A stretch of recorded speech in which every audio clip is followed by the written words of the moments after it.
Kaisa Jidvan yrityksestä Promik. Promik tarjoaa laadukasta buukkauspalvelua niin B2B- kuin B2C-puolen yrityksille.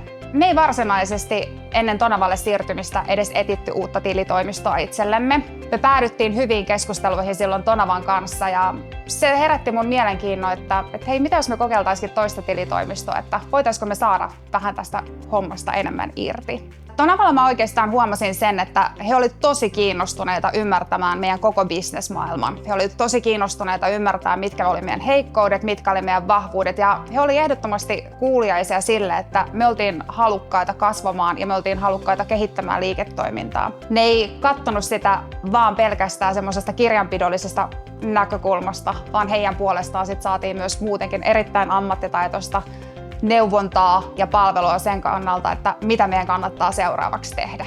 Oikeastaan vasta sitten siinä vaiheessa, kun me oltiin vaihdettu tilitoimistoa, niin huomasin sen, että miten hyvä juttu tämä sitten loppujen lopuksi olikin.